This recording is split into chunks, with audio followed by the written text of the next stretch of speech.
Let's hope this works. Hey, good evening, ladies and degens. We are back for the UFC 287 card. I am one half of the distinguished degens. I'm Steve Big Bucks Beta. With me, as always, is the baseball betting everyday Monty Mansman. How goes the MLB circuit, sir? Well, like I was saying to you, Warfare could have had a better day slate of games. Had a few bad beats there. Oh, everybody will be hearing about it come tomorrow. But other than that, happy to be doing some UFC, taking going away from my little baseball closet, and now getting back into some what I think is going to be a fun card. I think it's going to be a good card, so I'm excited. I'm very excited for this card. Unlike the last card, which kind of had a lot of flops, a lot of nobodies, a lot of people fighting for the first time. This time around, I think it's a lot of make or break fighters. I think this is going to be a lot of even fought matches, despite what the odds will tell you. I think some of these guys are going to be fighting for their UFC contracts here. But I do want to start it off. Speaking of contracts, give me your thoughts overall. UFC, WWE ink a new deal. UFC buys them out. I want to say it was for like $20 billion, something crazy.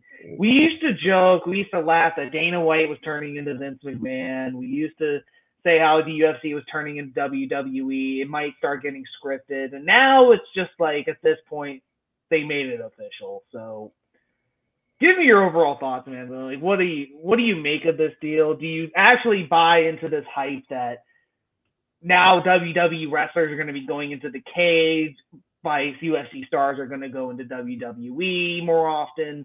Do you think it's good, bad? Like, what do you got? Well, it was UFC was fun while it lasted. No, that's the sort of doom and gloom opinion. First off, it's going to remain to be seen sort of how separate these two entities are going to be. Because just because the fact that the UFC and WWE are under the same parent company now, it doesn't necessarily, I know the naysayers are, you're an idiot, but doesn't necessarily mean that, you're going to go and sort of, have that much overlap. You might have sort of, there's going to be promos. They're going to shoot in the crowd of the UFC events, and they're going to show Roman Reigns, and they're going to show, whoever the hell. I don't watch WWE, so I don't know a lot of the stars, but you get the picture. And same thing, I'm sure at WWE events, maybe they'll have a couple times where, Izzy or, Volkanovski or, one of the other sort of high profile champions will go in and have their little scripted bit. So I don't think it's the end of the world for the UFC, but it kind of makes sense because we were talking about how UFC has been going sort of seeming more and more like the WWE, and now it's official. So there we go. Yeah, my thoughts are part of it reminds me of the hype from way back in the day when Mike Tyson had a WWE stint from when he was hyped from boxing, and he actually helped get Stone Cold Steve Austin up and popular, which actually ended up profiling them both. So I guess my hope here is that this just makes the UFC more popular, and it actually, in that sense, will hype up the better fighters, the new up and coming stars, the younger talent. In what, let's be honest, it's a new generation of mixed martial arts and fighting altogether compared to like 10 years ago, compared to your Conor McGregor's a couple of years ago as well. Mhm. Um, Personally, otherwise, I mean, maybe it's just a cash grab to me. I don't know really how else to say it. If you're WWE, I don't know why you sell at this point, given all their controversy, given the fact that they've gone this long.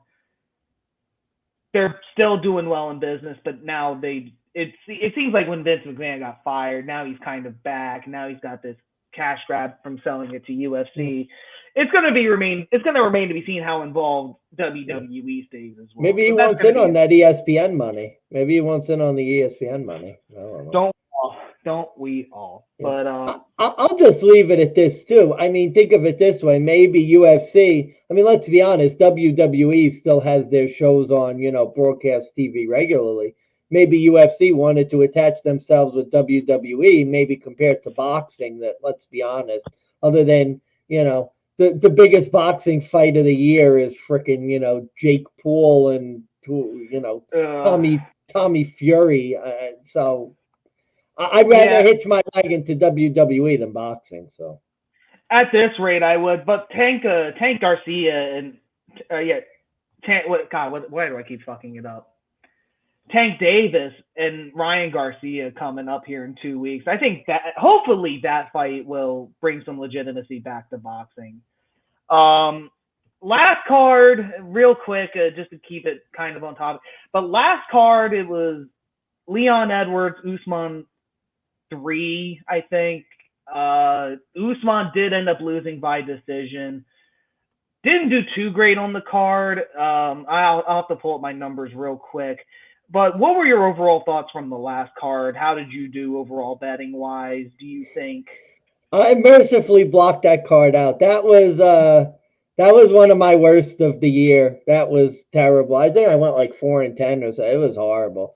I mean,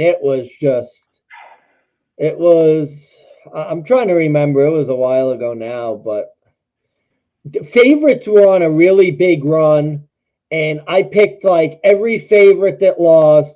I didn't get like one underdog. All the underdogs I picked got slapped. Like it was one of those things when I couldn't do anything right that card. And of course, there were a lot of sharp bettors that made bank on that card, and me, I was a novice little rookie who got, I couldn't remember if it was last card or if it was 285, where there was only one. It wasn't. Was it this last card where one underdog hit? That was. I think that was maybe the fight night card before, or no, that was the pay-per-view before, where it was all 285? Favorites. Yeah, 285. Yeah, 286 was wild. There were big underdogs and weird. It was just a weird card.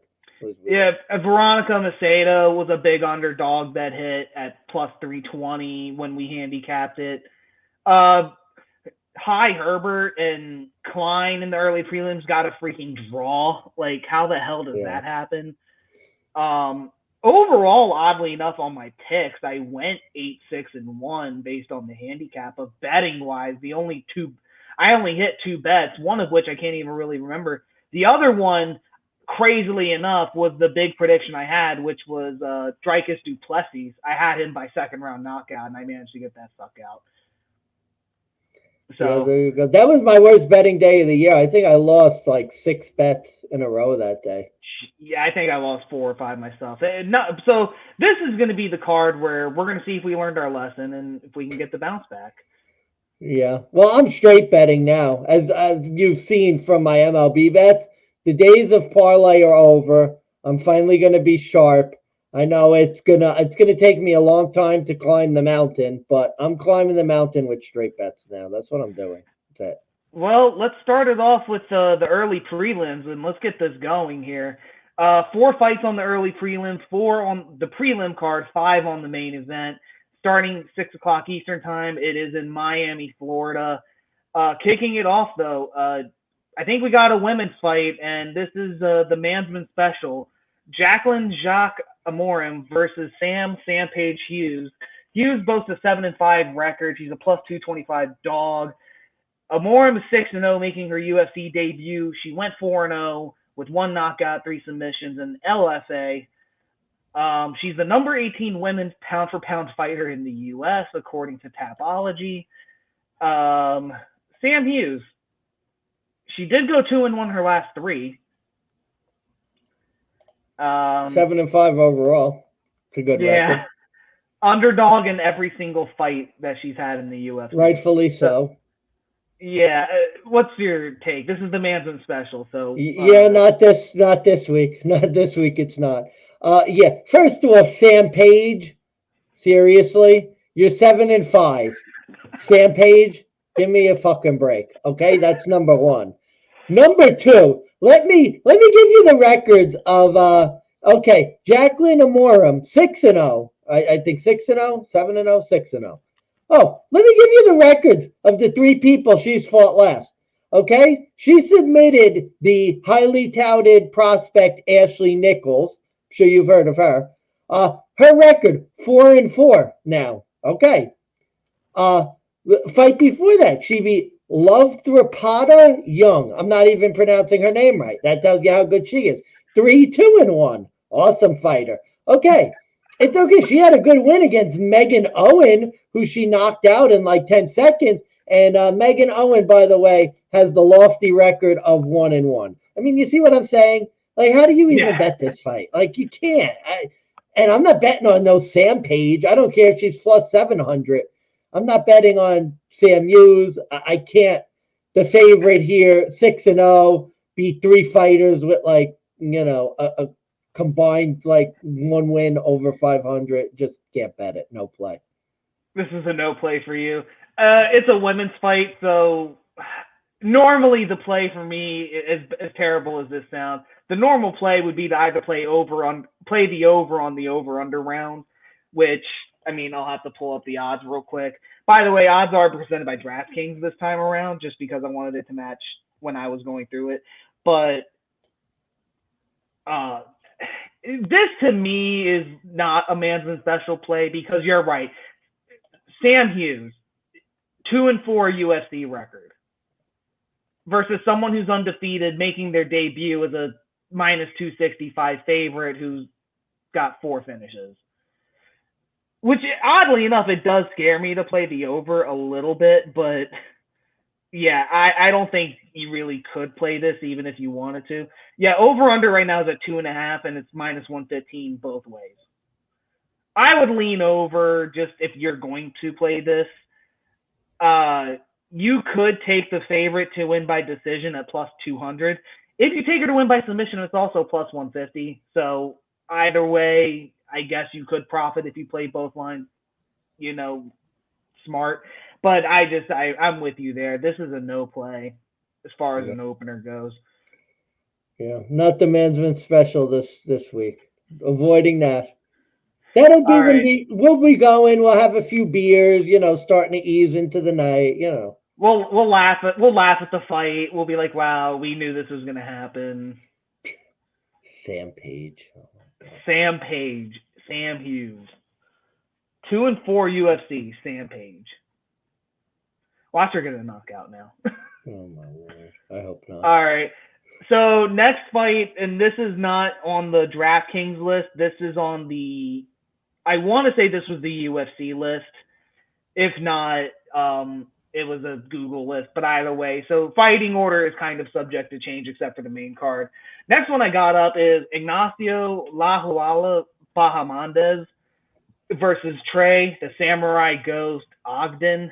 Ogden boasts a 16-5 record, 1-1 in the UFC. Lahuala, 13-4, 3-1 in the UFC and Dana White's Contender Series. Minus 380 favorite. They're both, by the way, both are fighting at catch weight at 160. I believe it is Trey Ogden who is stepping in on 8 days' notice going into this fight, hence the catch weight. Last fight, Ogden did get a unanimous decision against Daniel Zellurer. Ignacio got a third-round sub against Zhu Rong. Last note I got is Bahamondes has 9 knockouts on his record. Trey Ogden, out of his 16 wins, 11 of them by submission. This, to me, is a system play because I really don't like either fighter for multiple reasons. Bahamondes, kind of like what you said with Sam Page and Amorum, who is Bahamondes really beaten that makes you think that he should be a minus 380 here? Then again, though, I can't bet. I don't like betting on fighters when they come in on short notice, especially when it's 8 days and it's coming in on catch weight. Especially Trey Ogden's not, And Trey Ogden, who, let's be honest, I mean, he's all right. He lost the decision to Jordan Levitt. I mean, Yeah, I get it that he's he does have a strong grappling background. I think this fight could be interesting. I don't know if the odds necessarily that are necessarily reflected. I don't know if the odds really equate to the level of fight that this could be. But again, this is almost like a no play. I pick Ignacio Bahamondes as a system play because the other guy's coming in on short notice. Not my favorite play though by any stretch. I think I may take a shot here and go with Bahamondes by finish plus 120. Ooh, Ogden's susceptible to the submission. And this looks like, first, I think Bahamondes has had a long layoff too. So sometimes it's weird. Sometimes I like to bet those fighters after the long layoffs because every once in a while they come with an improved skill set and they've improved. And Bahamondes, I mean, he has a ton of knockouts on his record. He just won by submission. Ogden is susceptible to the submission, and it's a shock Bahamondes play. had visa issues, so he's been out for a year.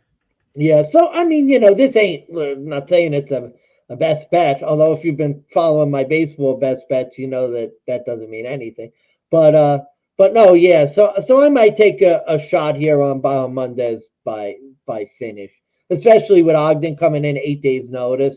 That's a tough spot for him against the guy who's been itching to get. I'm imagining itching to get back into the octagon. So I expect the bullets to fly here. So I'll go Bahamondes by finish plus 120. Again, though, if the odds go and change and it's minus 120 by fight time, may not be betting this after all.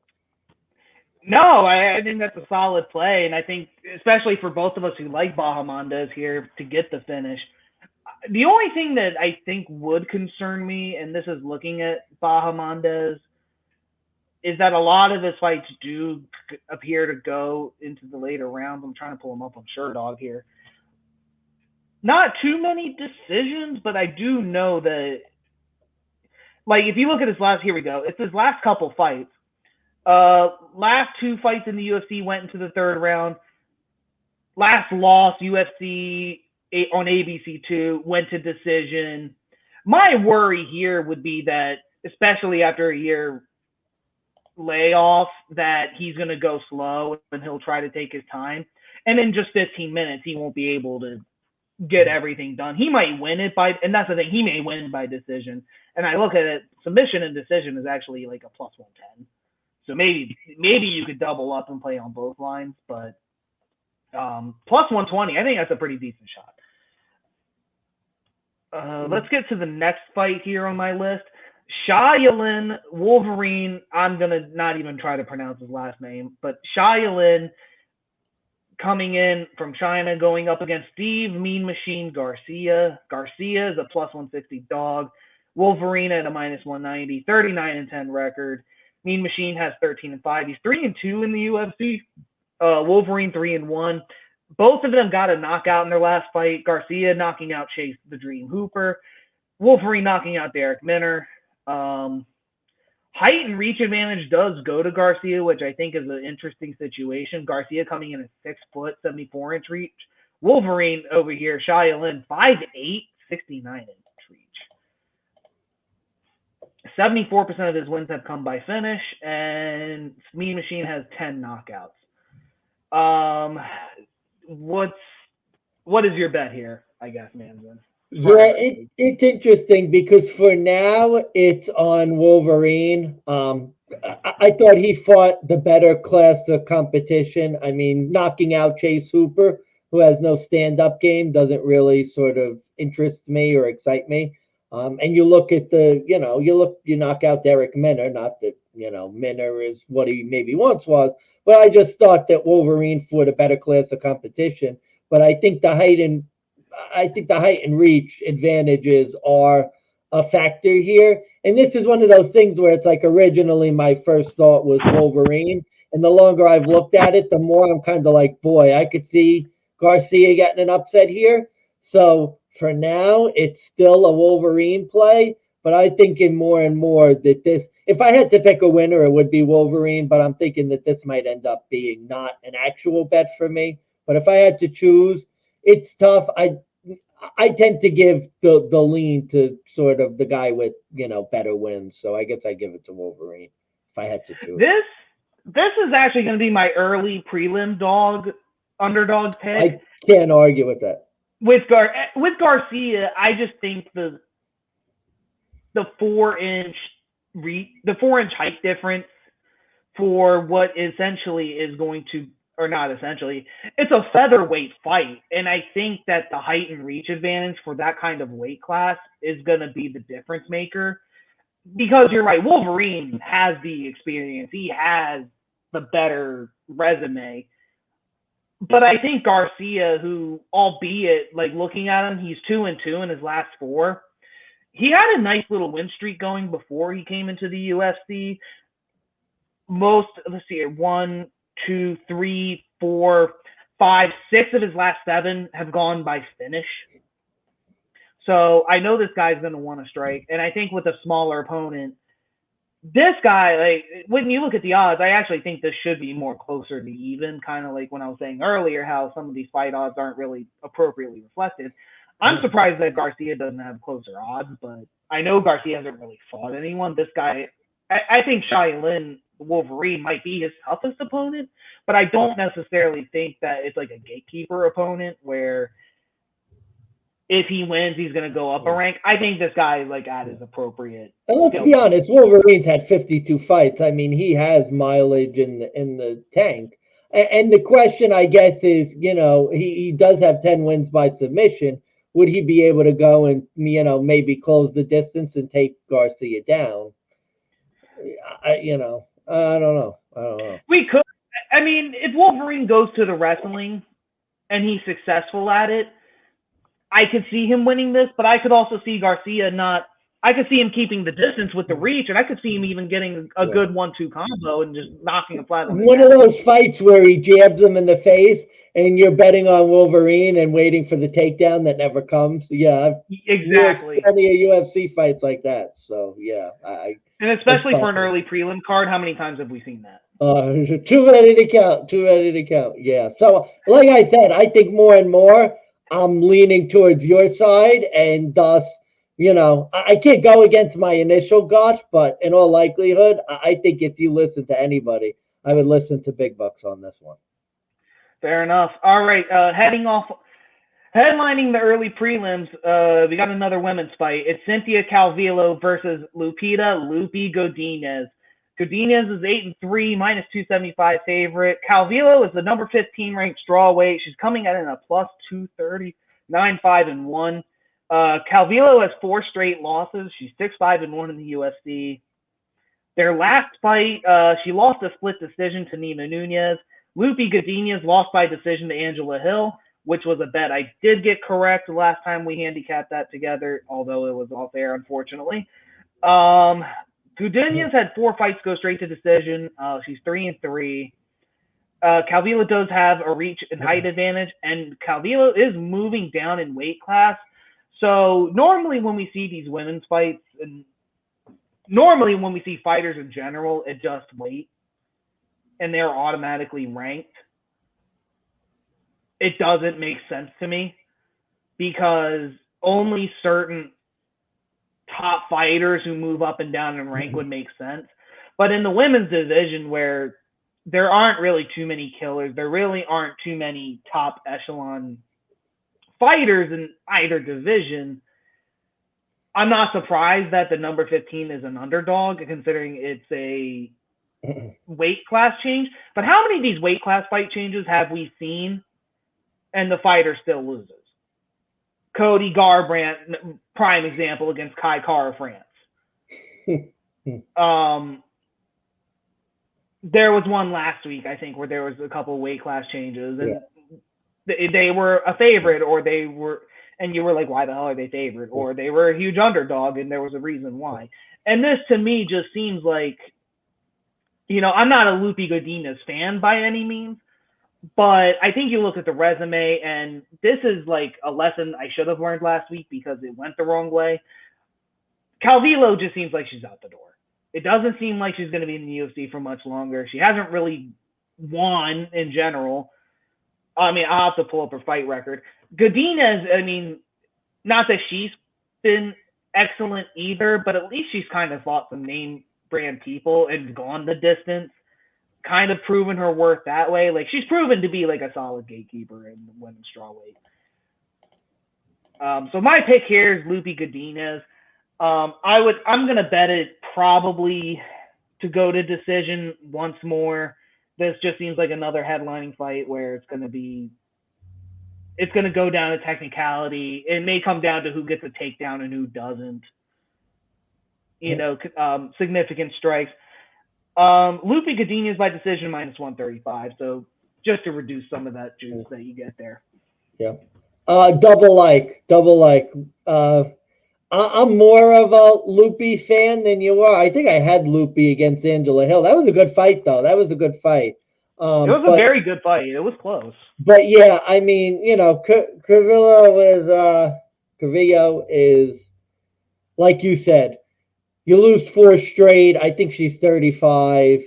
She goes down a weight class after losing to Nina Nunez. I mean, no offense, Nina Nunez is, out the door herself. I think Lupi just goes and will.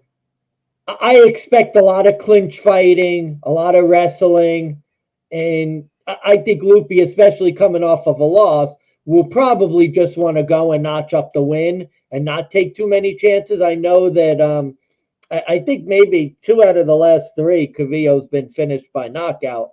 Lupi obviously doesn't really, have a lot of that power. So I could see this. Lupi finishes by decision a lot of times, and I think in this case it's double like Lupi by decision. Absolutely agree. Right on. Yeah, not much else there really to add on. It's hard for me to think that Calvillo is going to come in with a huge upset, considering the last fighter she lost to is 11-7. The fighter before that, it was 13-7. Like, she fights like these average women and still loses.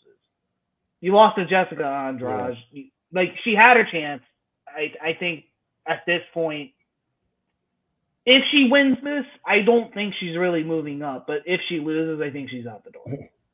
Yeah. Okay. Moving on, we're on to the 8 o'clock slate, UFC prelims. I'm probably going to screw this name up. Gerald GM3 Mearshart, 35-15, plus 155 odds, going up against Joe Bodybags Pfeiffer. Pfeiffer, yeah. B. Joe Pfeiffer. You remember him from the Contender Series. I do. He was a fucking guy. No, I don't remember him whatsoever. Oh, come on. You don't remember? That was the card, if anybody out there is trying to remember. It was the card where Contender Series, one finished the whole card.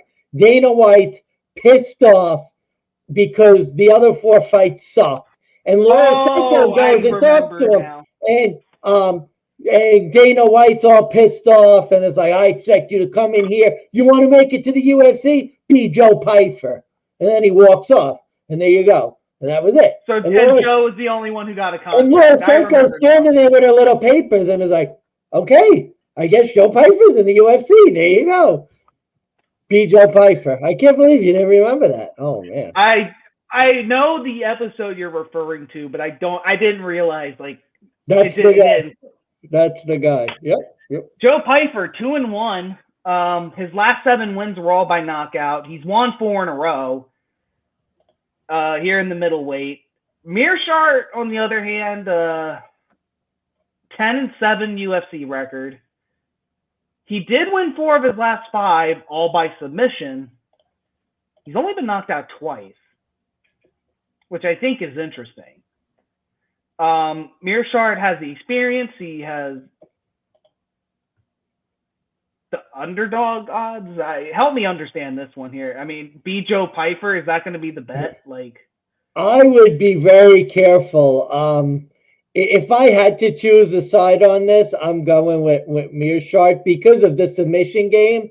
And I'm not sure, the question is Joe Pyfer, if he gets on the bottom. I mean, think about it. Like guys like Joe Pyfer, they're killers. I mean, he's a killer. He's gone. The contender series, he goes, he knocks the guy out quick. I'm pretty sure a lot of his fights sort of the same thing, early knockouts. I don't really think Yep. he's fought a guy who's sort of, had a lot in the way of, had a lot in the way of wrestling. Although he did lose one fight by submission. We actually lost to Dustin Stolfoots too. That was that injury though. That's when he got taken down and his arm got snapped in half. I remember. But yeah, so this one I actually have another bet I like. It's a bit on you're laying a bit of lumber, but I like this. Fight to start the third round. No, minus 190. That's what I like here. Because these guys are killers. If you look at it, I think they have maybe 4 decision wins among them. So these guys are going to come out. Pfeiffer is going to be game and come out strong. Mearshart has a ton of submission wins. I think he has like 25 or 27 submission wins. So I think these guys are going to get after it. I think the over-under was 1.5 at like minus 122 maybe. Where I saw the odds, it might be different. Or maybe I'm looking at a different site. I used FanDuel, so maybe this is just on FanDuel. Fight to start the third round, minus 190. No, that's what I'm. DraftKings has the same bet, and it's minus 250 now. Oh, geez. I hope I didn't miss the train. I might have missed the train. Well, if Maybe. it's minus 250, I wouldn't bet it. But if it's still under minus 200, that'll be my play. So I have 2 picks here. And number one, I just think this is going to be a lesson learned. Sometimes experience between killers, experience makes the difference. When you have a wrestler versus a striker, I think Mearshart could take this guy down. I think he could go and get a submission victory here. Mearshart to win, money line, plus 155. I'm locking that in as my prelim underdog pick. Mearshart to win in round 2, plus 750. Marking that as a crazy pick. If you want to lay the lumber, you can do a double chance with Mearshart by submission or decision, even though it's not really lumber. You're still getting it at plus 180. And my concern here is that my thinking is if Mearshart's going to win and he doesn't get it by submission, is he going to knock him out? I don't think he will. Well, is it worth it for 25 cents though? May not be worth it for 25 cents. I don't know. No. Probably not. So don't get cute. Don't do the double chance. Take the money. My take is Mearshart money line. Over under is 2.5, and let me see where that was. Or it's not up here, but it's here you go. No, total rounds is over under 1.5. You could play the over 1.5 at plus 110. If you don't think it's going to be a quick finish, but you don't think it'll start round 3. God, my concern is if Pyfer, my only concern would be Pyfer gets an early shot in and wobbles them, and then it could be over the first round. Could That'd be my one, two. You could have fight to start round 2, no, plus 110. But see, that's I think it could be a second round finish, though. That's why I like not to start the third, because it gives me 2 rounds, and I don't think it's going to get into the third. But I could see a second round knockout. I mean, I could see second round knockout, a late submission where Mearshart's on top for 3 minutes and then taps him out with the minute 30 left in the second round. Like, I could see that. So you said what time in the second round? Like 2 minutes, a minute 30 left, and then you just miss out. I mean, it's gambling. Fight to be won in the third to 3 minutes and 59 seconds of the second round is plus 1,600. Oh, Jesus Christ. You could literally bet it by the minute out there, D-Gents. So I mean, think about it. If you think it'll end in the second, it's all plus at least it's 12-1 to 16-1 odds. You could throw half a unit on each one if you think it'll end in the second. Yikes. Yeah, it's a big gamble. You're laying some units, but I'm with you there. I don't think it will go into the third, and it could be the first. So I would honestly play the second round that it wouldn't start the second. I would honestly bet for a first round finish. Excuse me, but no, my pick though, just overall, go with Mearshart. All right, this dickhead. Why is this guy still in the UFC, man? Chase the Vanilla Gorilla Sherman. Plus 320 heavyweight against Carl Williams, who's 8-1. Only had 2 UFC fights. He's 8-1. Yeah, Carl Williams isn't even that good, but he's stepping in for Biggie boy Chris Barnett. Chris Barnett, I guess, ate too many Twinkies or got injured. I don't know. But how bad do you have to be, Chase Sherman? You get a replacement opponent. You're still a 3-1 underdog. This guy sucks. He's had 2 stints in the UFC. This is his second one. He's 2-5. Yeah, oh God. Shocker, his 2 wins were by knockout because it's heavyweight. Here is the shocker, believe it or not. All of his losses, he had 2 via submission, 3 in decision. So he actually hasn't been knocked out yet. Tomorrow could be the But I think this could be it. Okay. Am I crazy? Chase Sherman sucks. That's the handicap. That's the handicap. I mean, Chase Sherman, 2-5. What's he? 16-11 or some shit. 16-11 UFC, 4-10 UFC record. 4-10. The Vanilla Gorilla. What a fucking clown. Yeah, this guy sucks. This guy's garbage. That's the handicap. Maybe this is one. I'll have to see if I could find another bet to put this in a parlay. I don't. Carl Williams, I don't know, man. It's Chase Sherman. But, God, doesn't this look like a sloppy, heavyweight, boring, 2 guys gassed out, hugging each other? I don't know, man. If I could find something to parlay this with, maybe I'll sprinkle a little money on it, but if not, I'm not.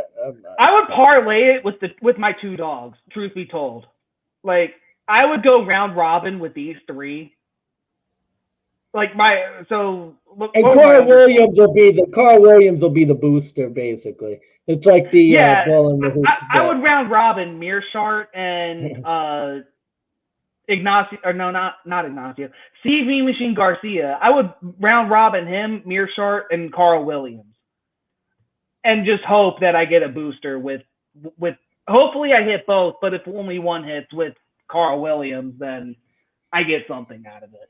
Oh my God! Yeah, whatever your standard unit is, you just parlay it with all your other bets just to get a boost. So if any one of them hits, it's like a little extra sort of drink.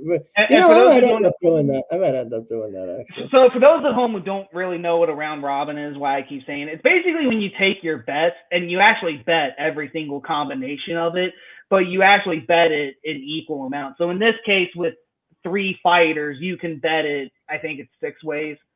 So you actually make 6 individual bets. Yeah. For each possible combination. You actually end up spending less money on each parlay, but each possible chance that hits, you actually get more money in return. It's a way to help minimize losses. Think about it this way. It's in the middle of a straight bet and a parlay. So straight bet, obviously, just, one sort of outcome. The parlay, you need all of the outcomes to hit to win. The round robin is a way to basically sort of try and get more odds than you could on a straight bet while still giving yourself some insurance if one of the bets lose. So because right now if you parlay it, it's 7-1 odds, but if you round robin it and say I put, for example, $5 on each possible combination, I could get a payout of 65.50 if it all hits. But I only need 2 of the 3 to hit. And if the 2 underdogs hit and God forbid Carl Williams loses, I still get some pretty decent money back. Whereas if one of the underdogs misses but the other 2 hit, I'm still going to get something. Yeah. Or, so by the way, it's actually 3 possible combinations with the 3 fighters, but, so it's 3 times 5. So whatever your money of your bet, you multiply it by the number of combinations. But yeah, that's maybe a way we'll hit on that later. But as far as this Carl Williams, Chase Sherman sucks. That's the handicap. Yeah. I'm being good though. I'm using the P word parlay. I said I wasn't going to do that anymore. Yeah, no. Even though I hit like a 7-1 shot to start the baseball season to put me up like a bunch of money before I even started the year. But I'm trying to be good. But next fight.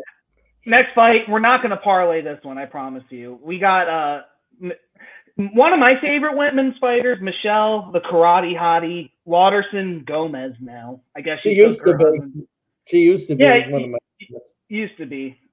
She's going the number 10 straw weight, 18-10. She's plus 140. Going up against Luana Pinheiro, who's 10-1, minus 165. She's the number 15 ranked straw weight.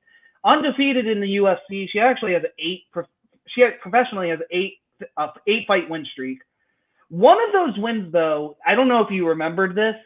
She was fighting against, I want to say it's Caitlin Marcos, or I know the last name is Marcos, and she won because there was an illegal kick. It was actually going down to strikes, and she was losing. And as she was down, she was trying to get back up, and she took a front kick to the face, and it was ruled illegal by Mark Smith, and they called the fight. Michelle Waterson Gomez kind of going on a bad skid. She's 6-6. She lost 4 of her last 5. Her last fight was a loss by submission. Her 8 fights prior to that all went to decision.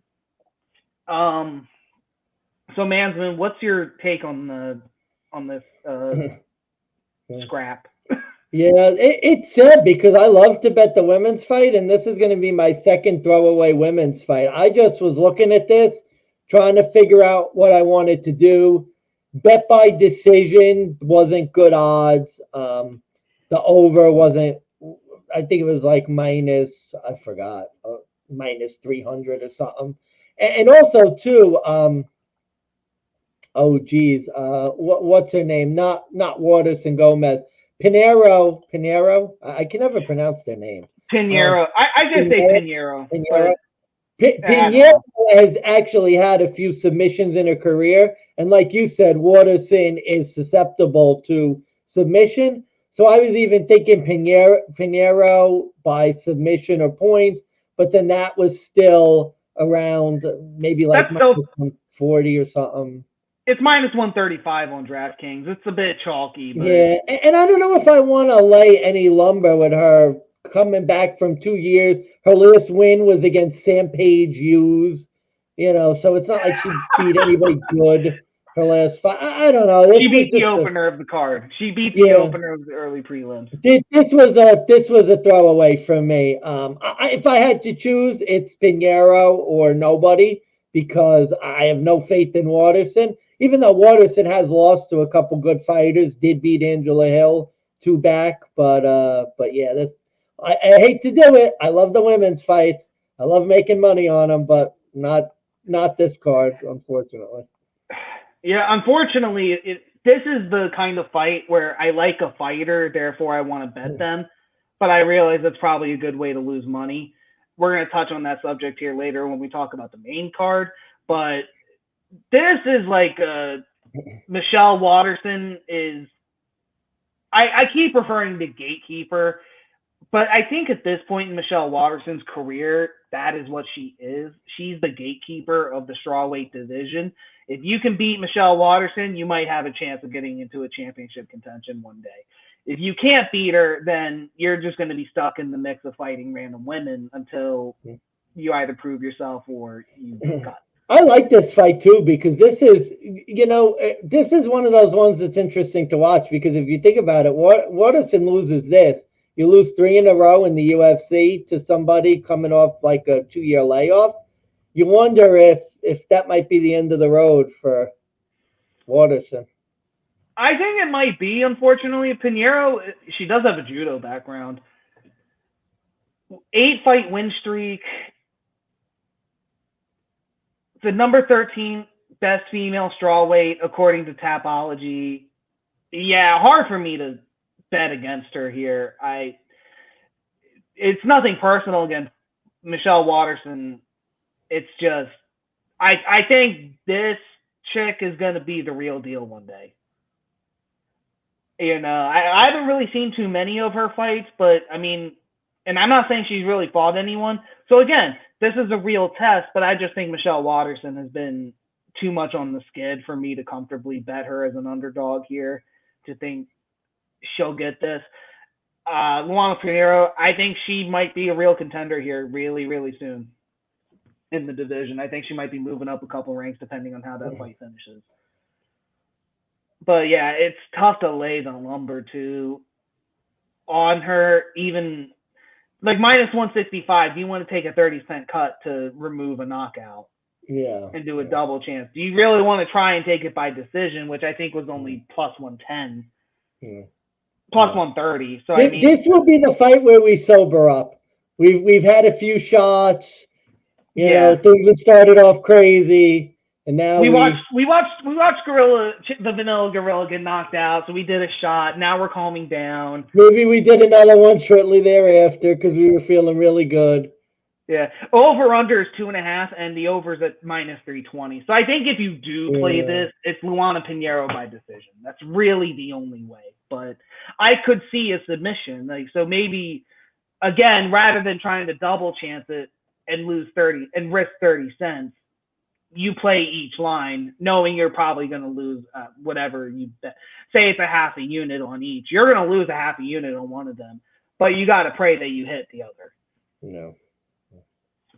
All right. Headlining the prelim card, we have Chris Action Man Curtis, plus 120, number 14th ranked middleweight, coming up against Kelvin Gastelum, finally coming back to the UFC. 3 canceled fights in a row. Has not fought since 2021. The number 15th ranked middleweight. He's 17-8-0 and 1 no contest. He's a minus 140 favorite here. This is going to be my handicap here. Let's look at them side by side. UFC record, Chris Curtis, 4-1. Kelvin Gastelum, 11-8-0-1. Look at their last 10 fights. Chris Curtis, 9-1. Kelvin Gastelum, 3-6-0-1. Chris Curtis's only loss was a decision to Jack Hermanson. Kelvin Gastelum hasn't fought since 2021. Kelvin Gastelum has lost 5 of his last 6 fights, 4 of which were by decision. Do you see where I'm going with this? Like, there's times when a fighter comes back, you can have the hype of, you know what, they've been gone for a couple years. Maybe they worked on their craft. Maybe they've improved. Then there's times where it's like, wow, they were gone for a while, albeit not Gastelum's fault here in any way, shape, or form that I'm aware of. But you're going up against the same caliber opponent you went against last time, and you didn't exactly win. Well, you're on the wrong side at 30 too. You know what I mean? You're not getting any younger. Well, you either have to get better, or you're not getting younger. You're not. But I don't mind the younger fighter on a long layoff where they have a chance to really go examine their game, work on things. I mean, a guy who's on the wrong side at 30, you just wonder, like you said, you're 3-6-1. How many more fights do you have left? You're not going to be a champion. How many more fights do you have left in the UFC? And this isn't like you're moving down a weight class because it's more natural for you, or you're moving up a weight class because you had issues cutting weight. Now you don't have to cut as much. Now you can actually fight more naturally. where it's like, okay, maybe like this is a step up for him, and we've seen that before. And unless you're John Jones, who you're just fucking Jesus Christ incarnate for MMA, and you just win everything, like. Yeah, Kelvin Gastelum is no John Jones. Yeah, he's not. Chris Curtis, by the way, per UFC, 100% takedown defense. So Kelvin Gastelum's not going to really be able to use wrestling and take him down. It's going to be a slugfest. I don't understand why Gastelum's a favorite. This is out of all the fights here, this is the Chewbacca fight. This does not make sense to me why Kelvin Gastelum is a minus 140 favorite against Chris Curtis, who, like, let's be honest, I know he hasn't had, like, the biggest resume, but he's not a scrub. I'm pretty sure Curtis opened up, like, in the open, was a favorite, and got bet down to a dog, too. That's the crazy part. Which is absurd. Like, this is the kind of fight I think you're betting on a name. You're not betting on, like, the fighter. You're not betting on, like, the overall. Like, these are people who don't handicap the full thing. That's what this looks like to me. If Chris Curtis was a favorite and then got bet down to a dog, this doesn't sound like sharp bettors. This sounds like a name, and they're betting on Barney's. Maybe. But what's your handicap? Maybe I'm wrong. No, I'm not going to go that long because you said it. Yeah, that's my dog of the card. Like Chris Curtis. Like you said, think wrong fighter favorite. I mean, Curtis is a banger. I mean, I get it. Gastelum's going to be tough. He's going to be tough to put away. So I'm not getting frisky with any, knockout and Curtis has a ton of knockouts. I'm not going crazy and, guaranteeing a knockout. But yeah, no. Chris Curtis plus money. That's I'll make it my best bet of the. Yeah, I think that's my best bet. It's a Barney play because I think I've listened to a couple other sharp podcasts who like Chris Curtis as well. So I feel like I'm sort of just tailing the expert plays, but whatever. Best bet. I just think he's, like you said, wrong guy's favorite in the fight. That's ultimately what this comes down to for me. I'm not going to go with Chris Curtis knockout. Just take the money. This is another guy. Take the money line. Don't get cute. Don't bet the knockout. Because I could see Kelvin Gastelum making this go to decision. I could see Gastelum putting up a fight. I could see this going to split decision, truth be told. But at the same time, I just don't think Chris Curtis is like a scrub. I don't think he's a bad fighter. He's fought against top-notch opponents. He took Jack Hermanson by decision in I think it was his fourth UFC fight. Mm-hmm. I'm looking. Yeah, his fourth UFC fight, he had Jack Hermanson. He went to decision. He knocked out Joaquin Buckley back in December. And the only reason, again, I will say it might go to decision, in his 5 fights, 2 of them did go to decision, and those were 2 of his last 3. 1 TKO was in the second round, right in the middle of it. So, Chris could take his time. And I think that, Gastelum does have something less in the tank. It just remains to be seen. Yeah. This is the prove it fight for Gastelum. This is okay, you still want to be relevant? Prove it. Yep. Okay. That's it for the early prelim. That's it for the prelims. We probably had a few shots. We'll probably have had at least a 6-pack of beer in us. Now we roll into the UFC 287 main event. Also called Blackout Bortles time. This I am predicting will be Blackout Bortles. It will be no ifs, ands, or buts. It will be Blackout Bortles in some way, shape, or form. We're going to start it off with this fucking banger here. Raul El Nino Problema Rosas Jr., 7-0. The 18-year-old is a minus 240 favorite for bantamweight against Christian C-Rod Rodriguez. Plus 200 underdog. He's 8-1, 2-1 in the UFC. Both these guys have a lot of finishes under their record. Yeah. C-Rod has 7, 3 knockouts, 4 submissions. Raul Rosas has 6 finishes, 5 submissions, 1 knockout. 6 of his 7 last fights have gone under 1.5 rounds. He's had 5 first-round finishes. C-Rod, 3 of his last 5 actually have gone over the 2.5 round limit. He's had 2 decisions in 3 of those last 5. This, I think, is going to be really close to even. We're going to see who the real deal is out of these Dana White's Contender Series veterans. Rosas Jr. is he's a big name on this card. The UFC is probably going to be pushing this kid really hard. Yeah. But that doesn't necessarily mean he should be this big of a favorite, right? I agree.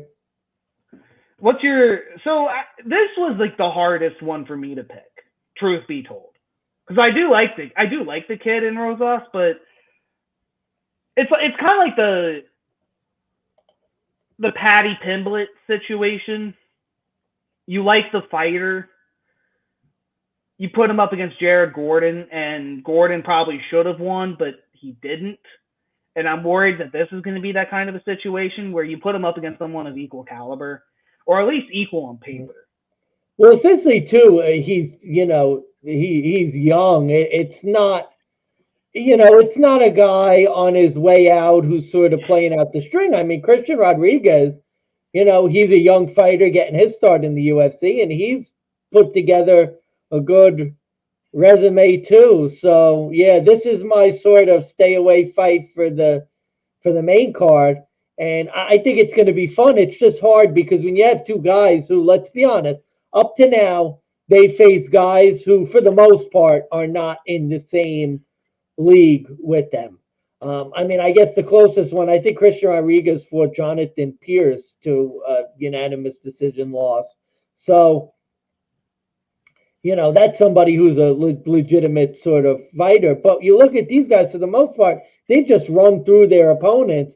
And kind of like with the Bo Nickel situation, although Bo Nickel was fighting a scrub, I mean, the question is, like you said, I could see this being an even fight, or I could see this being, we find out that one of these guys is just the real deal and it's a first-round finish.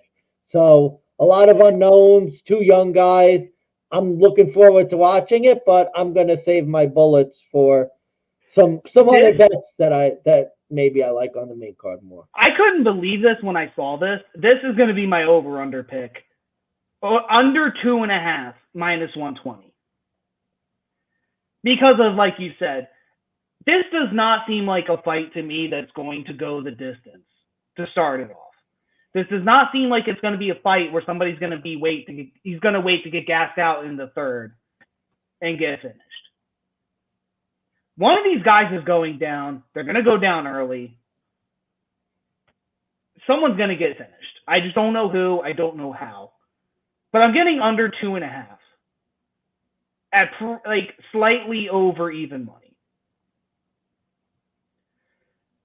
And I just think that between the 2 fighters, for 2 guys that realistically should be more close to even, this is the only way I think you can play it. But if you think about it, if you like either fighter, that over or under makes sense. You like the under. If you like Rosas, you're expecting a first-round finish. You're expecting under 1.5 because 6 out of his last 7 have done it. You look at C-Rod, 3 of his last 5 have gone over that 2.5, but you look at who he's fought, and it hasn't been guys who want to get down to the ground and wrestle. It's been guys who really are almost like nobodies. Mm-hmm. So I think ultimately Rojas will win. So that is my pick here, but like I said, under 2.5 this time around is going to be my pick. And that's the way I think you play Rojas here. Or Rosas. I don't know. Yeah. Not a bad pick. Yeah, I can't fault you. I mean, the numbers certainly suggest that it'll be, a fight that gets finished. We'll see. I'm looking forward to watching it, though. I'm excited. Yeah, no, that's going to be I love when the UFC pay-per-view starts off with a banger of a fight. Yeah. I don't like when it has this guy, though. And when I say that guy, I'll let you decide which one I'm talking about. Kevin Trailblazer Holland versus Santiago, the Argentine Dagger, Ponzinibbio. Oh, I didn't know it was a UFC fight night. I didn't either. I also didn't know Kevin Holland was a favorite. Not just a favorite, he's a minus 240 favorite.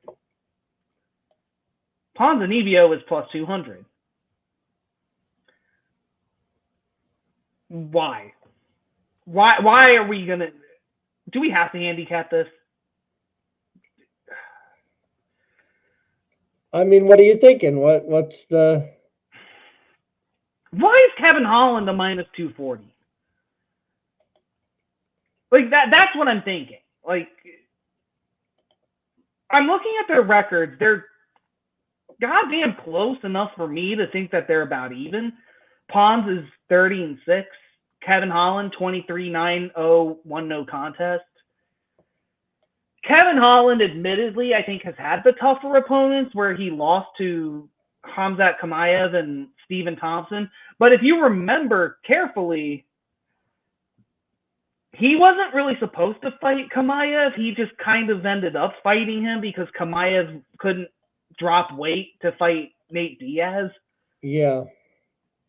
And they still wanted him to fight. So Kevin Holland just kind of stepped up and said, I'll be your Huckleberry. And he got finished in the first round by submission. It wasn't even close. Looking at his last 2 wins, it's Alex Oliveira and Tim Means. Not great. Not great. No, he's 2-4-0-1 since 2021. If you look at his last 7 wins, yeah, he's had 5 knockouts, a submission, and a decision.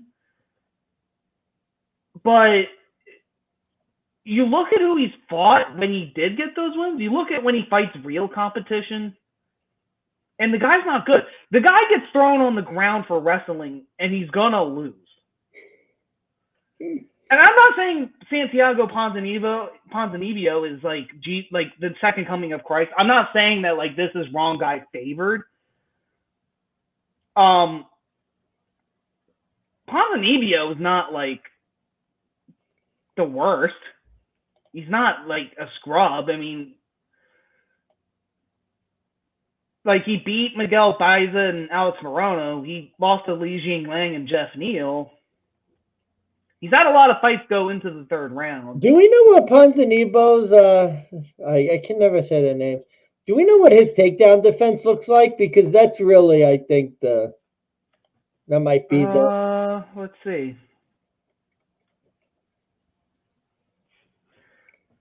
You were talking me off a Holland pick because my original thought was this is the type of guy Holland, like, beats. But now with the number, I'm not sure the number makes sense. Ponzinibbio has a 60% takedown defense. So, not horrible. Yeah, I don't know. You were talking me off the pick because my original thought was Holland, just because it doesn't seem like the guy he beats. The gatekeeper guy, he goes, he fights good opponents, he gets beat. Now he's fighting a guy who, Ponzin is up and down. Yeah, no, Ponzinibbio's old, like he's older too. But do you want to bet minus, even like I don't want to bet Kevin Holland chance, like minus 200? I mean, doesn't it feel like a Barney play to bet Kevin Holland at a minus 240? It does. He's the public name because he's always on those fight nights, so people will know him. He's in the news now because he was talking shit to Jorge Masvidal in the hotel. You're talking me off this one. I don't think I'm going to move. I have a bad feeling. Like, I'm not even confident in Santiago. I'm really not. I don't really have a good play. This is my avoid. Like your first fight, the first fight on the card you wanted to avoid. This is how I feel about that fight. I want to avoid it like the plague. I want to be hammered drunk and enjoy the chaos. and yell when Holland gets knocked out.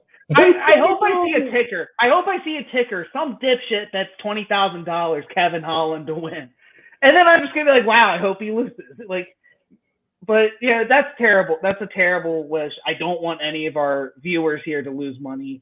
So please, if you do bet $10,000, please do not put it on Kevin Holland. That is my advice to you.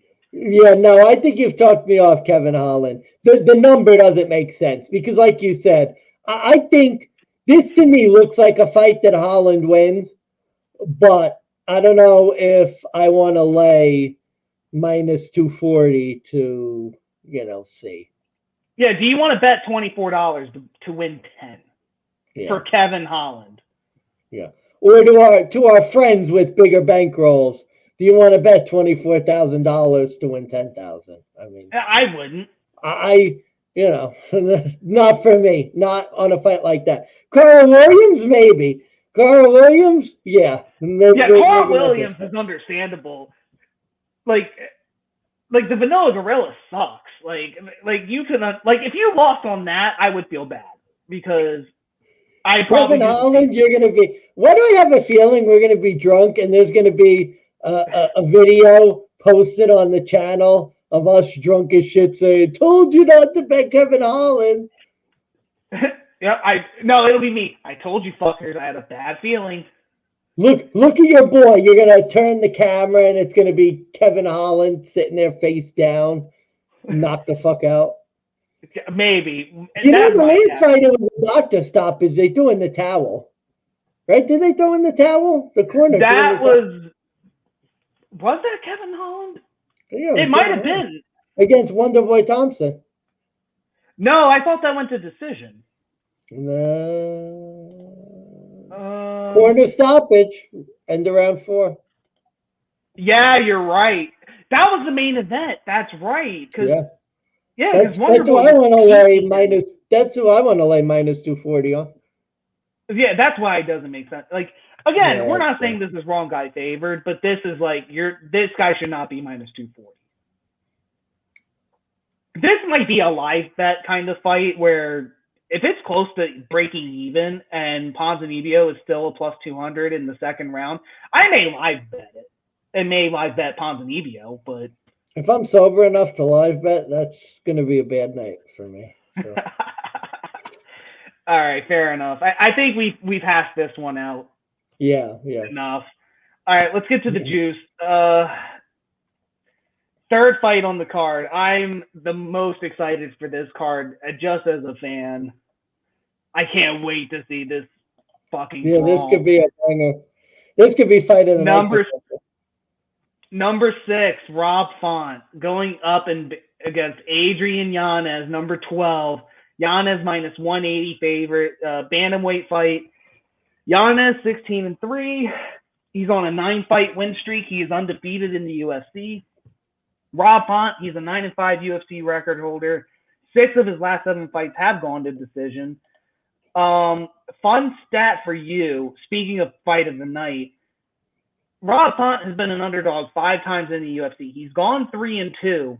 Out of those 3 wins, 2 of them were performance of the night when he knocked somebody out. There you go. So I love that fight of the night prediction for this fight here. Adrian Yanez, 5 TKOs, knockouts, 1 decision in the UFC. 5 of his last 6 have gone under 2.5 rounds. What in this kind of a brawl and what's going to be probably one of the most anticipated fights on the card, what is your take? Who do you got winning this one? Yeah, this a tough one. That's a tough one because Font's a tough fighter and Yanez is the guy up and coming. If I had to choose a side, I'm probably leaning Yanez just because Font's getting up there in age, had a bit of a layoff, and Yanez is the up and coming guy, and he's been a killer. I mean, we knew he was coming on a pay-per-view. Like you watch him on those fight nights and he blows through people, and you're like, yeah, gonna have to pay to see him moving forward. But this is gonna surprise you because I'm actually looking to play over 2.5 minus maybe small amount, 110, 120. Reason why is you look at these guys, they both have good chins. And I could just see this being an absolute war. And I'm just wondering if this is a situation where the guys go, they're trading back and forth in the first round. And then by the, second half of the second round, these guys are just completely gassed. I think these guys could gas each other out. I think it's going to be a brawl. But you look at it, I mean, Font's lost his last 2 fights, and I think those were 5-round decisions. So he's got a chin. He's never been knocked out. Yanez has never been knocked out. And I think even in some of Yanez's earlier fights, he's gotten hit hard and been able to stay up. So I could see this being like a war of attrition with a guy who's used to fighting 5-round fights, 2 guys with good chins. It's surprising because they're killers, but I could see this going to decision and being like an exciting decision. But Rob Font's last 3 fights in a row have all gone to 5-round decisions. Yeah, so a bit risky, but I co-sign that. I actually agree with you here, and that because you look at the guys Adrian Yanez has fought, they're not on Rob Font's level. Yeah, Rob Font. They're not they were not top 10 in the why do I keep messing weights up here? Bantamweight. That's what I thought. Yeah, like Yanez didn't fight anyone top 10 in the bantamweight. Rob Font pretty much had. Rob Font, I mean, he fought Cody Garbrandt. He fought Jose Aldo. He fought Chito Vera. Marlon Moraes, Ricky Simone, Sergio Pettis prior to that. Only one of them was by knockout. The rest all went to decision. But and really when you talk about chin, Rob Font's the guy with the chin. Yanez, I think, is getting his biggest test yet in the UFC, but this guy is a ruthless killer. And I agree with you here, 100% cosign, over 2.5, minus 120. I will personally be putting Yanez by decision because you're right. I don't see him knocking out Rob Font, albeit it could happen. But I just think Rob Font's chin is too tough. I think it's going to be an absolute war. I think this will end up being fight of the night. Yanez by decision plus 275. Wow. Yeah. If I could see it, that's not a bad bet at all. That'll be one of my plays. Over 2.5, Yanez plus 275. I may place a money line bet anyways. 180 isn't the worst I've ever heard of, especially in a close fight like this. Mm-hmm. Yeah. Maybe parlay. No, I'm kidding. The P word. Jason, 10-leg round robin. 10-leg round robin. Oh my Lord.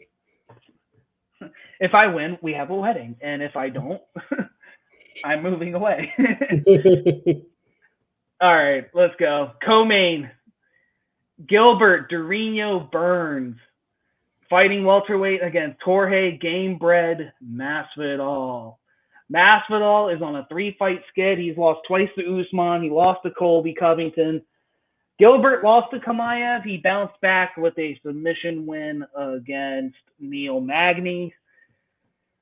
Burns is number 5. Gamebred's number 11.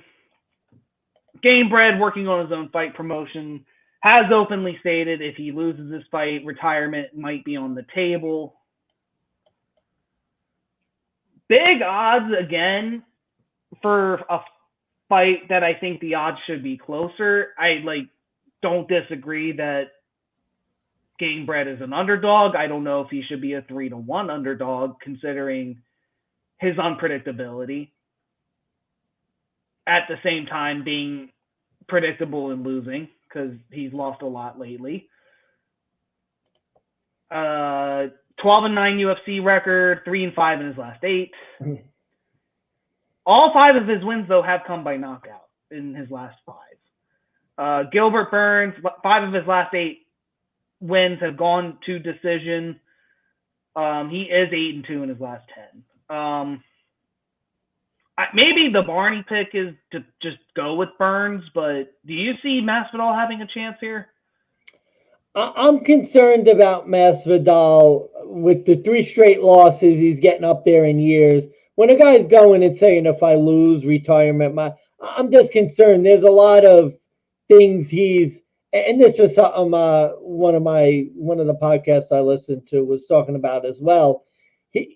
There's a lot of talking with him about things other than sort of like fighting and shit with Colby Covington. And I mean, when you're fighting for your career, I don't like all of the sort of background. You mentioned, like, there's just a lot of sort of shit that's outside of basically him fighting for his career. And you look at how Burns fought against Kamaev the last time out, albeit in a losing effort. I mean, that's good enough to beat Masvidal. I think Burns has been a bit unlucky. He's fought guys who are above him, sort of, in talent. Hard for me to not say that the numbers justify, just because I'm concerned that this may be the end of the road for Masvidal. Just telling you the truth. I think two things are true. I think betting against Masvidal comes with its risks. Oh yeah. Because and don't get me wrong, the last couple of times we've handicapped a Masvidal fight, we pretty much predicted him losing every time. Even with Colby Covington, I even said, like, he could knock him out, but realistically, all Colby has to do is wrestle him, and he should win. Gilbert Burns, I think, has just been on the unlucky end of some really good fighters. Kamaru Usman for the championship, he gets knocked the hell out. He takes a fight against Kamaev, and when he was counted out, and they said Kamaev would knock him out, he takes him 3 rounds to the distance and loses. In a war. God, it's just, like, it's almost unfair. It really is almost unfair what Gilbert Burns has had to go through to get back to being, like, in championship contention. And I hate to say it, but I think if Jorge Masvidal wins this fight, don't you think that, like, since Leon Edwards won, if Leon fights Colby, doesn't it feel like if Jorge wins, he's going to get the winner of that fight? Yeah, he's a name, right? Like, here's that WWE shit. He's got beef with Colby. He has beef with Leon Edwards. He's going to fight the winner of that. Because Kamaru Usman has now had, like, multiple chances to get his title back. Well, I don't know if he's fighting the loser. Is he going to fight Colby again and get wrestled to another 5-round decision? I mean, maybe in a fight night again. I don't know. Yeah, maybe on a pay-per-view as a co-main, but not as, like, the headliner. I see what you're saying. Like, and then at the same time, like, it's so unfair because if Gilbert wins, Gilbert's not getting a title shot. Gilbert's probably fighting a top 5 guy. No, he would have to win a couple more to get a title shot. It's just not fair because I think Gilbert really is that good. I really think Gilbert deserves another title shot. That's not Kamaru Usman. But I don't know what it's going to take for him at this point to get it. My pick, ultimately, I kind of sided here. It's hard to pick against Gilbert here. I think Gilbert is the better fighter. I don't like the background noise with Masvidal. I don't really think that affects him as much. But really, it's like you just look at this on paper. Burns is the better fighter. He has the better record. Almost a better resume. Jorge Masvidal's last win was Nate Diaz. Yeah. Because of a doctor stoppage. Before that, it was Ben Askren and Darren Till. Both of whom are nowhere to be found. It just seems like Masvidal's name has carried him as far as it can. And maybe Masvidal even knows that. But system play, you don't bet on losers. Yeah. That's really what this comes down to. This is one of my sort of patented things when you have a really big favorite. Gilbert Burns by finish. Now, this is a risk because we know Masvidal is tough. I just think he got slept by Usman. Colby really didn't have any interest in finishing the fight. This, to me, just seems like a situation where if Burns takes him down, he might sleep him. It's minus 105. What, Gil by finish? Yeah. Yeah. I'm with you there. Because I think he takes him down, he could submit him. I mean, He could Masvidal's sleep tough, him, but he could sleep him. finish him. He could put him to sleep. He could put him to sleep. Yeah, I co-sign you on that with you. You could double chance it submission and decision or knockout decision. It's still minus 200 and minus 175 respectfully. But I don't see. God, I don't see how Masvidal wins this one. No, I don't think so. If Kamaev couldn't knock out Gilbert Burns, why would Masvidal? Yeah, and Gilbert Burns could wrestle, and that's the game plan. And like I said, I think the fight gets to the ground, and he's not going to hold them like Colby did for 5 rounds or whatever. And yeah, for 25 minutes, I'm just going to hold you. And... yeah, I mean Burns will go for the finish, and probably get his back, and Masvidal won't tap, and that'll be that. Yeah, I mean, not much else really there. And okay, here we are. We failed to mention that whenever it comes to these pay-per-views, we always refer to them as the following: the dreaded Izzy card. Isn't it crazy? The last pay-per-view at your old apartment is gonna be a freaking fucking Izzy card. How many of these fucking things have we bought? We're fucking sucker. How many Izzy? Here's the thing: whenever we buy an Israel Adesanya pay-per-view, we regret it. You know what it is? The main card's interesting. The main event sucks, right? How many times it's like, oh, there were some good fights on the main card. That Izzy fight was like, eh. Jared Cannonier, prime example. Oh God, hyped up so hard, and then literally by the third round, I'm like, can I go to bed? Like, yeah. Oh my Lord. And then the last one I don't buy because it's the dreaded Izzy card, and he fucking gets finished in the 5th. Yeah. Oh jeez. So, all right, we'll introduce it. I'll let you take the floor. The champion, Alex Pereira, Izzy, the last Stylebender. Stylebender is a minus 140.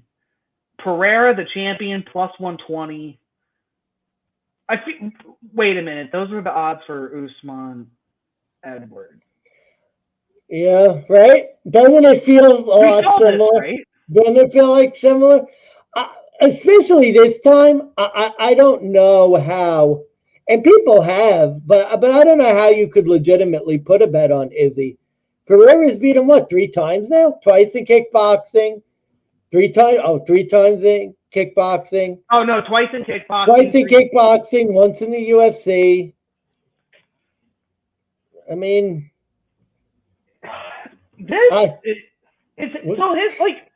on one hand, you're literally betting on, some things are just true in life, and you don't really know why. Israel, one of the best UFC fighters of this generation, truth be told, whether you love him or hate him, he just can't seem to beat Alex Pereira. You don't know why. You don't know what could be different. It's just he can't win.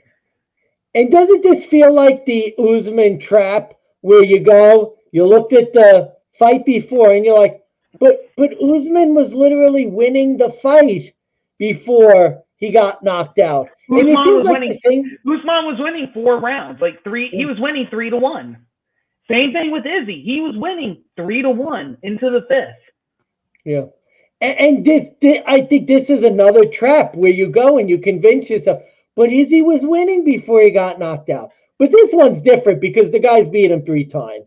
So if you're going to bet, and I haven't decided if I'm going to bet this or not. I've kind of been on the fence about this. The only bet is Pereira. I mean, he's beaten the guy 3 times.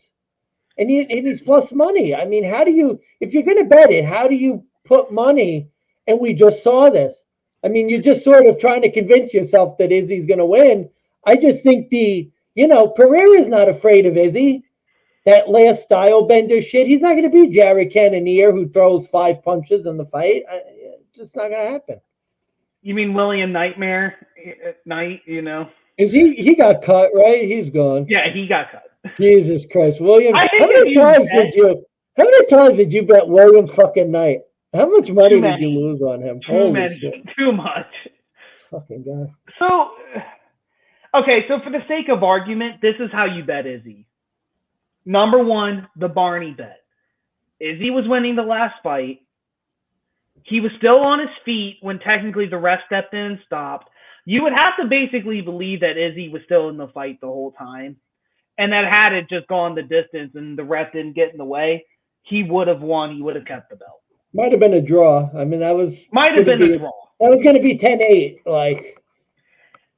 Well, in a 5-round fight, I find it hard to think that it would have been a draw. And Money Mansmann disappeared into his casino. he won. He took a he did a slot. He hit the slot, came back. Went to the roulette table. So that's number one. You legitimately have to think that two things. Number one, Izzy was going to win, but number two, that the fight should not have been stopped. So that's point number one. Point number two, you have to believe that it's hard to beat somebody 4 times in a row. Although we said the same thing last time, that it's hard to beat somebody 3 times in a row, and that this wasn't kickboxing, this was MMA cage fighting, and different rules, and Izzy's been damn near undefeated, except for when he moved up in weight.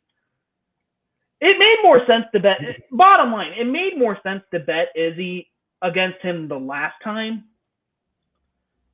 That you would think the same logic should carry over, given how the fight went.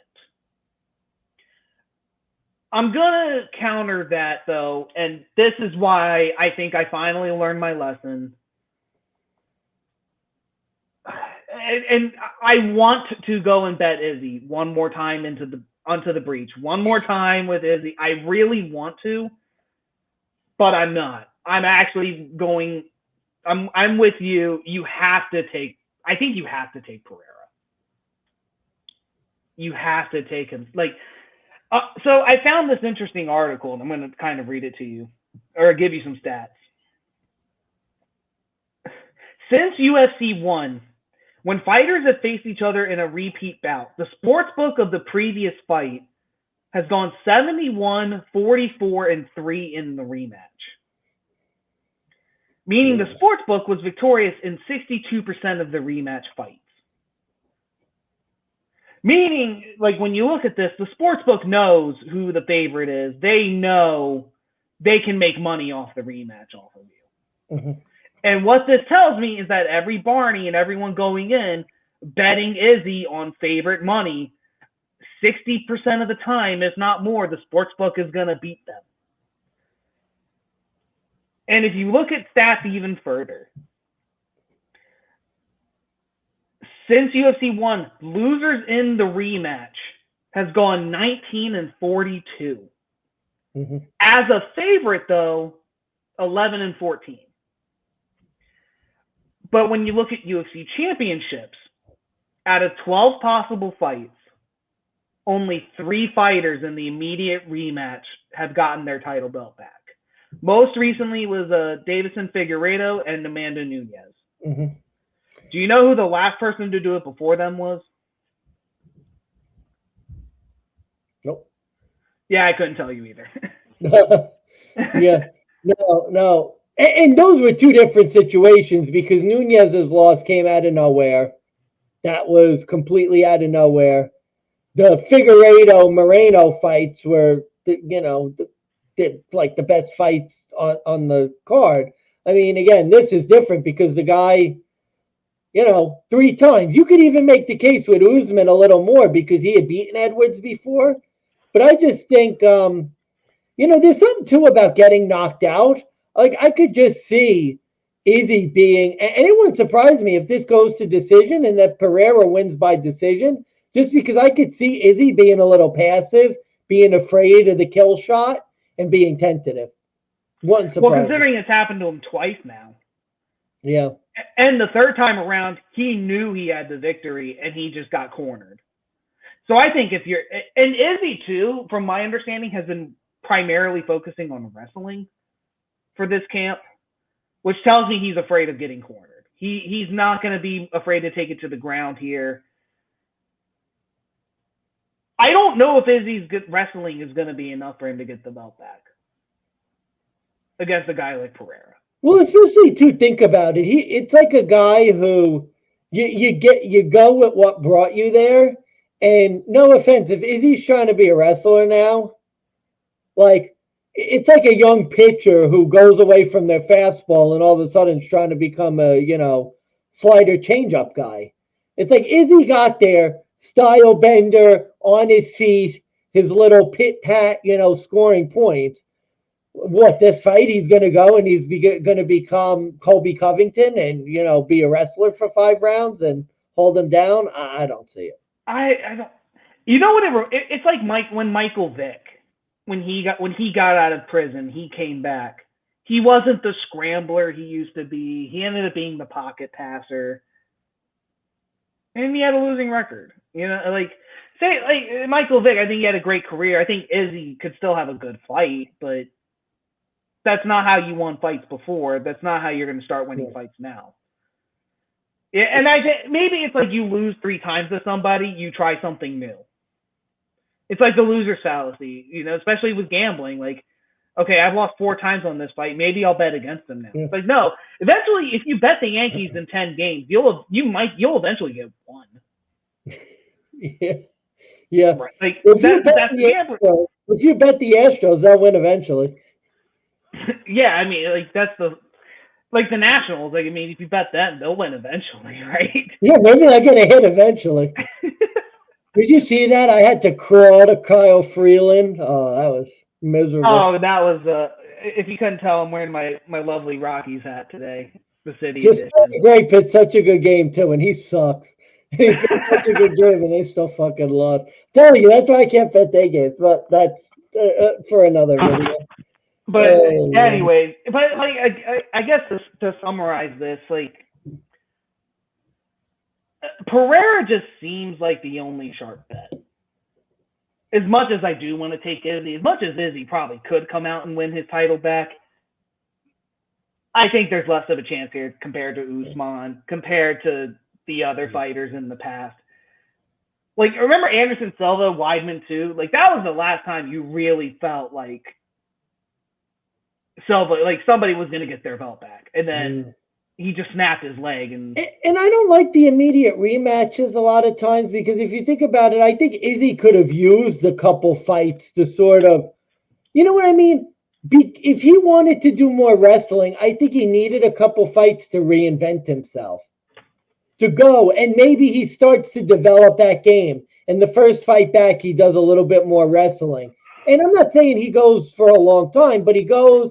Maybe he gets a fight or 2 under his belt. He sort of reestablishes his confidence. But the immediate rematch, I think a lot of times it's hard, especially after you get knocked out like that. Now you're going to go and what has changed since the last fight? All of a sudden now you're going to come out, you're going to be a premier wrestler. Have we seen Izzy wrestle? Like, not really. So nope. I don't like the strategy there. And I don't like a lot of these immediate rematches, because I get why they do it, because it's money, but I think there's something to be said for a fighter who goes and can reinvent themselves and sort of come back stronger. But now it seems like a lot of times you lose and it's immediate, you're right back on the saddle. So let me propose to you this theory.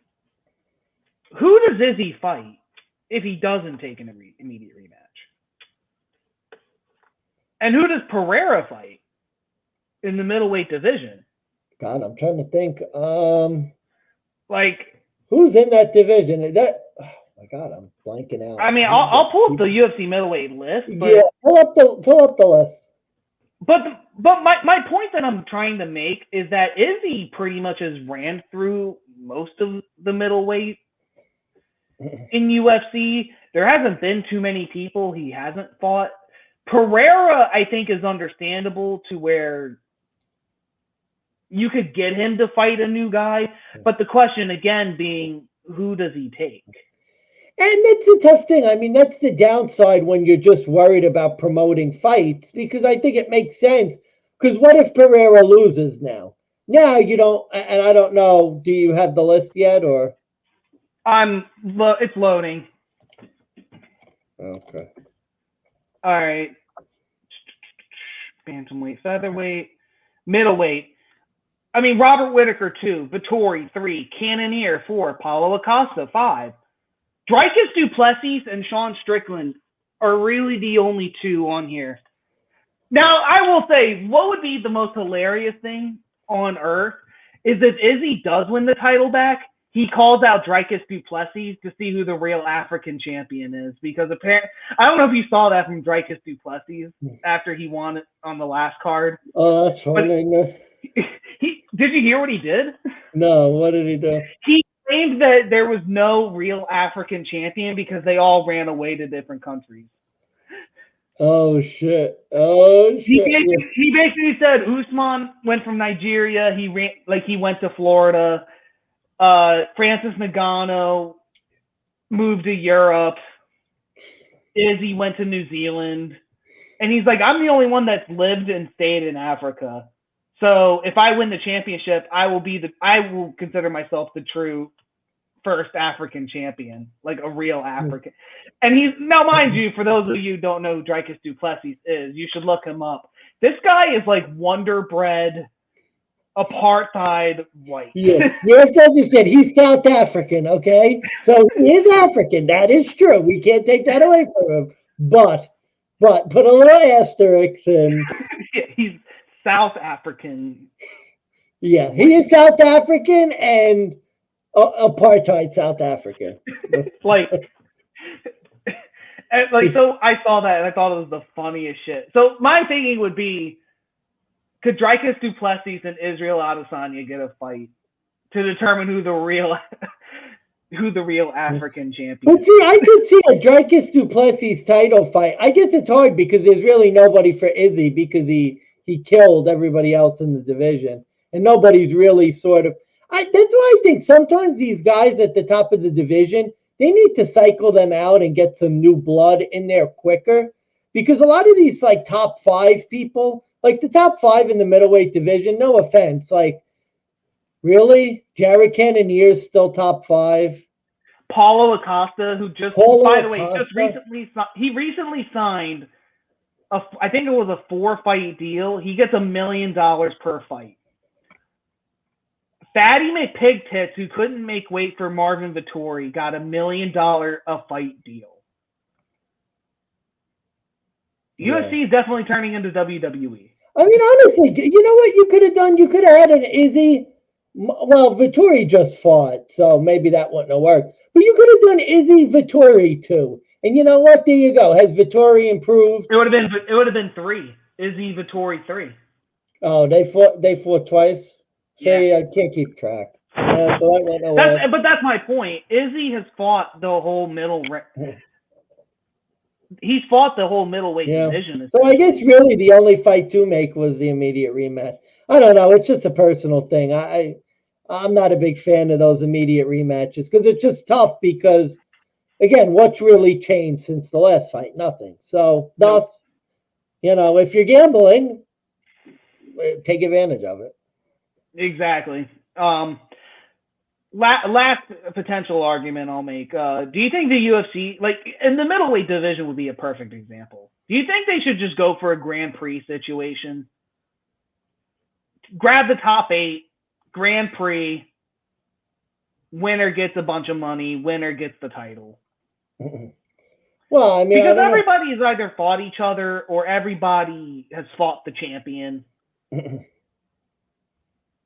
Yeah, so it would just be a new way to reinvent. Well, I mean, I don't know about that, but I think Pereira, if he wins, it opens the door and there's more fights to make. I mean, I think Du Plessis is next because he's been on a tear, and who else is really left?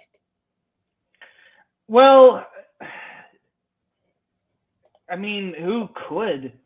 I mean, my concern is that if Pereira wins, Paulo Acosta gets the next shot because he just signed the $1 million a fight deal. Dana's going to want to get him out there. He's going to want to get a big pay-per-view so that he can afford to pay him. But the middleweight division, it's so complicated to really be a fan of just because it just seems like it's turning into parody. Yeah, the middleweight is all. I mean, really, Kamayev really could get the next shot. Kamayev's there. Du Yeah, Plessis is there.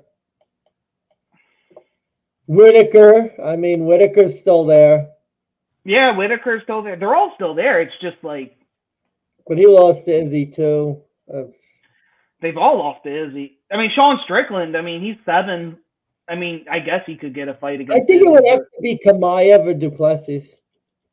yeah, I would go with maybe Du Plessis versus Kamayev.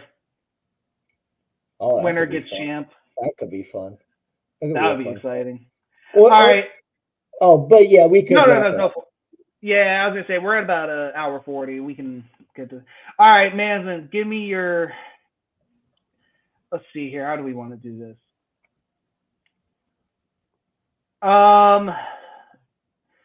Okay, give me your best bet in the early prelims, the prelims, and then the main card. Oh, geez. Okay, so God, I hope I get it right. I think what was Godinez? That's the early prelims or the regular prelims? Godinez is early prelims. I'd go Godinez by decision, early prelims. Chris Curtis, best bet, underdog for the prelims. And then I think I'm going Gilbert Burns finish for the main card. So those are my 3 sort of best bets for the early, regular, and then the main card. All right, my best bets here. I'm going. Where do we want to start?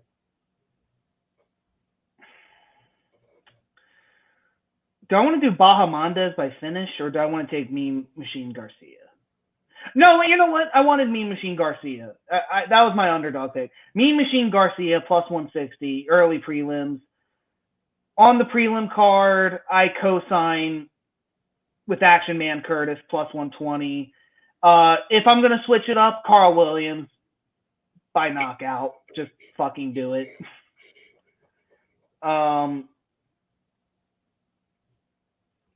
Main card, I'm